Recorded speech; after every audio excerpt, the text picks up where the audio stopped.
जय श्री कृष्ण, राधे राधे। उपछट की एक कहानी में पहले विधि बता चुकी हूँ मैं। अब उपछट की दूसरी कहानी सुनते हैं। एक बार फिर बताती हूँ मैं कि जब औरतों को मासिक धर्म आता है उसे रजस्वला कहते हैं। 3 दिन तक औरत रजस्वला रहती है। 3 दिन तक खाना बनाना वर्जित रहता है और 7 दिन तक पूजा पाठ करना वर्जित होता है। औरतों को 3 दिन क्वारंटाइन रहना चाहिए, किसी को नहीं छूना चाहिए और ये ख्याल घर वालों को रखना चाहिए कि उसकी सुख सुविधाओं का 3 दिन ध्यान रखें, उसको कहीं भी हाथ ना लगाने दें। और इस 3 दिन में औरत जिस दर्द से गुजरती है वो एक औरत को ही एहसास होता है और इस चीज़ का ध्यान हर व्यक्ति को रखना चाहिए कि 3 दिन औरत को क्वारंटाइन रखे।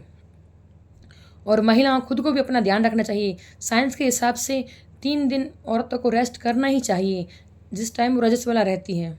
अब सुनते हैं उपछट की दूसरी कहानी। एक गांव में एक साहूकार साहूकारनी रहते थे। साहूकारनी रजस्वला होने के बावजूद भी सब काम करती थी, खाना बनाती थी, सब कुछ करती थी। कोई बोलता तो भी मानती नहीं थी, बोले कुछ नहीं होता, ये तो बोले प्रकृति का नियम है, कुछ नहीं होता, वो मानती ही नहीं थी। तो साहूकार साहूकारनी के लड़का हुआ, लड़के की शादी हो गई। शादी होने के बाद साहूकार साहूकारनी दोनों मर गए।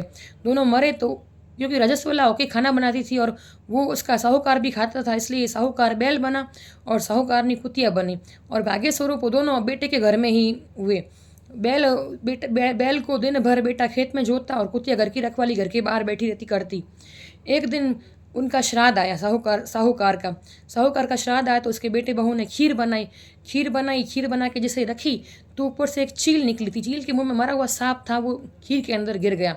ये कुतिया ने देख लिया। अब कुतिया बोली कि अगर ये कोई खीर खा लेगा तो कितने लोग मर जाएंगे, अब मैं क्या करूं। बोले जैसे जब जब कोई मेरे को देख रहा हो तब मैं जाके इसमें मुंह डाल दूंगी तो खीर कोई खाएगा नहीं। तो उसने जाके जैसे ही मुंह डाला तो उसकी बहू ने देख लिया कि इसने मुंह डाल दिया, पूरी खीर खराब कर दी। उसने कुतिया को इतना पीटा, डंडे से इतना पीटा कि कुतिया की रीढ़ की हड्डी टूट गई। कराहती हुई बाहर जाकर बैठ गई। रात को जब बैल आया तो कुतिया ने बोला आज तो तुझे भरपेट खाना मिला होगा, आज तेरा श्राद्ध था। तो बैल बोला मुझे कहाँ मिले, मैं दिन भर खेत में जोते ही रहा था, तुझे तो मिला होगा, तू तो घर के बाहर बैठी रहती है। बोले कहाँ मिला, मुझे तो दिन भर इतनी मार मिली कि मेरी हड्डी टूट गई। बोले क्यों, बोले यहाँ से एक चील जा रही थी, उसके मुँह में सांप था, तो सांप इसमें गिर गया खीर में। मैं सोची कि अपने बेटा बहू है, इनको पाप नहीं लगे, बोले इतने लोग मर जाएंगे, तो मैंने इस जानबूझ के मुंह डाल दिया। उनको नहीं मालूम कि इनमें सांप है। मेरी और बहू ने मुझे इतना डंडे से पीटा कि मेरी रीढ़ की हड्डी टूट गई। वो जो ये बातें कर रही थी उसकी बहू ने सुन ली। बहू ने सुन के और बेटे को जाके बताया तो बेटे को भी आश्चर्य हुआ कि ये अपने माँ बाप हैं। तो उन्होंने ज्योतिषी को बुलाया, बहुत पहुंचा हुआ ज्योतिषी था। उसने अपनी चौगड़ी दे के बताया कि तेरी माँ और बाप ही हैं और तेरी माँ रजस्वला होकर सब खाना बनाती थी, सब खिलाती थी, हर जगह को छूती थी, कहीं भी अटकाव नहीं करती थी, इसलिए उस पाप से तेरे माँ बाप दोनों बैल और कुत्ते की योनि में हुए हैं। इसका निवारण के लिए क्या किया जाए। बोले कोई कुंवारी कन्या हो जो उपछट का व्रत करे, दिन भर व्रत करे, उपवास करे, शाम को सूर्यास्त में नहा के खड़ी रहे और चंद्रोदय तक वो खड़ी रहे। चंद्रोदय होने के बाद कथा सुन के और वो चंद्र को अर्घ दे, चंद्र को जो अर्घ देगी उसका पानी इन दोनों के ऊपर जाएगा, उससे इनकी मुक्ति होगी और इस योनि से उनको निवारण होगा और इनके पाप से भी निवारण होगा। तो बेटे ने ऐसा ही किया। बोले कौन सी छठ आएगी, तो बोले भाद्रपद के कृष्ण पक्ष में जो छठी आएगी उसको उपछठ कहते हैं, तो उपछठ के दिन ये करना। तो बेटे ने उस उपछठ का इंतजार किया। उपछठ आई तो कुंवारी कन्या जिसने उपछठ किया था उसको अपने घर लेके आया और उस दिन भर उसके उपवास करने के बाद जब वो रात को अर्घ देने लगी तो बाप और बेटे को ऐसे बिठाया कि अर्घ का पानी सीधे इनके ऊपर ही आ जाए। जैसे ही चंद्र को उसने अर्घ दिया और पूरा पानी कुत्ती और बैल के ऊपर आया तो उनकी मुक्ति हो गई, अपने रूप स्वरूप में प्राप्त होकर मुक्ति को प्राप्त हो गए। और दोनों धन्य धन्य हुए और दोनों ने माफ़ी मांगी और बहू को समझाया बेटी ने कि मैंने तो जो गलती की पर तुम वो गलती कभी मत करना। मैंने गलती की, मैंने शास्त्रों का कहा नहीं माना, इसलिए मैंने रजस्वला होकर भी सब कुछ किया, सब जगह को छुआ, पर तू ऐसा मत करना। बेटी को बोला तू भी इस चीज़ का ख्याल रखना। खासकर औरतों को पहले के ज़माने में तो कहते थे कि औरत को और आदमी को औरत का 3 दिन ऐसे में बिल्कुल पास भी नहीं आना चाहिए, मतलब मुंह भी नहीं देखना चाहिए। पर अब समय थोड़ा बदल गया है तो वो नहीं चल सकता, पर औरतों को 3 दिन किसी को भी छूना नहीं चाहिए।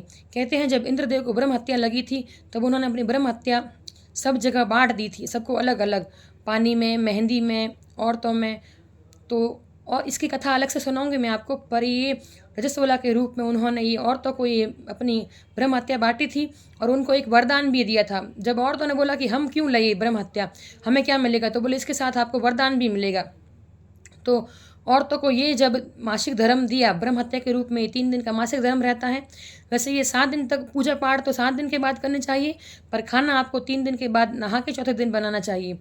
तो इंद्र ने बोला था कि जब जैसे तुम 3 दिन इसका कष्ट भोगोगी, ये तुम्हें मेरे ब्रह्म हत्या के रूप में मिलेगा, पर तुम्हें ये वरदान मिलेगा कि एक औरत पूरे परिवार का एक साथ ध्यान रख सकेगी।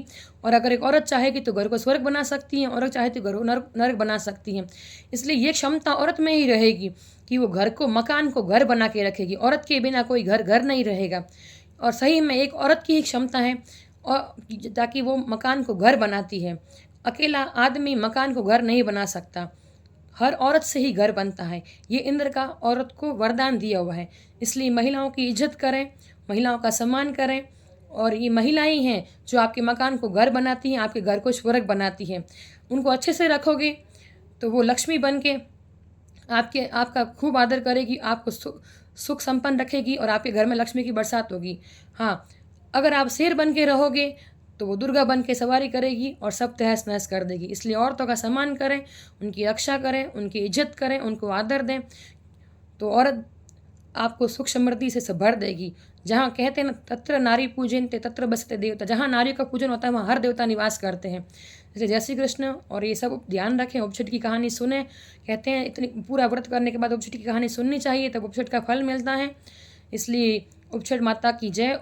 और सबको उपछट की कथा आगे भेजें, लाइक करें, सब्सक्राइब करें, कमेंट में जय उपछट माता की लिखें। और गणेश जी की कहानी भी इसके साथ सुने, और लोकचंद जी की कहानी भी सुने, रोना देवी की कहानी भी सुने। सब कहानियाँ 4 एक साथ सुनने पर फल मिलता है। इसलिए 5 कहानियाँ सुनने का महत्व है। 2 कहानी उपछट की, एक गणेश जी की और एक सूरज भगवान की, एक लोकचंद जी की। और 5 कहानियाँ मेरे यूट्यूब चैनल पर अपलोड कर दी गई हैं। आप कुसुम की कहानियाँ लिंक में जाकर सब कहानियाँ सुन सकते हैं। तो आप लिंक पर जाके कहानियाँ सुनें और लाभ लें और धर्म प्राप्त करें और आगे भी भेजें और सनातन संस्कृति को बढ़ावा दें और अपने पर्व त्योहारों को अच्छे से मनाएं और आगे भी लोगों को जानकारी दें, ताकि अपने आने वाली भावी पीढ़ी भी इन सब तीज त्योहारों का महत्व समझ सके। ये तीज त्योहार अपने को जोड़ने के लिए बनाए गए हैं, ताकि सनातन संस्कृति से अपन जुड़े रहें और धर्म से जुड़े रहें। ये बहुत ही महत्वपूर्ण तथ्य हैं अपने समाज के। इसलिए संस्कृति से जुड़े रहें। सनातन धर्म की जय। जय श्री कृष्ण। राधे राधे।